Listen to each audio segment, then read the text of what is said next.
We've heard from Ted Cruz again. And why have we heard from him? I don't know. Every time he speaks, he makes himself seem less qualified to be president, but he continues speaking. In Iowa, Ted Cruz argued that Democrats have become so extreme and intolerant of religious views that there is no room for Christians in today's Democratic Party, saying, quote, there is a liberal fascism that is dedicated to going after believing Christians who follow the biblical teaching on marriage. He also went on to say that we need leaders who will stand unapologetically in defense of marriage. He's framing this up as if there's no Christians in the Democratic Party. If you look at actual data, I know it's much more interesting just to make stuff up off the top of your head, but if you look at actual data, there are only slightly more Christians in the Republican Party than in the Democratic Party in terms of the portion of those parties that they make up.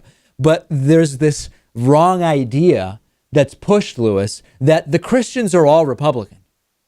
Well, I think if I were Ted Cruz and there were no microphones around and I were talking to you, I would ask you, do you think that Democratic Christians who support gay marriage are real Christians? I think there is this idea that if you support gay marriage, you're not a real Christian. The no true Scotsman fallacy.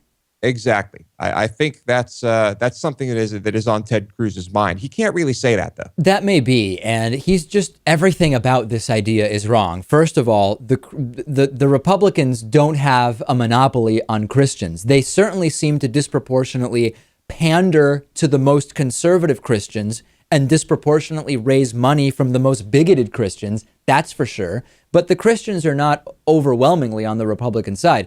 And number two, this idea of liberal fascism that is at play here, which Ted Cruz talked about at this speech.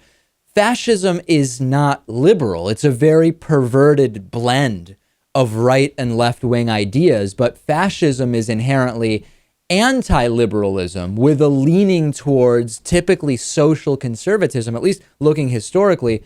I think maybe Ted Cruz just knows that it doesn't really matter whether he's accurate in what he says. This type of red meat gets him brownie points from his target voters.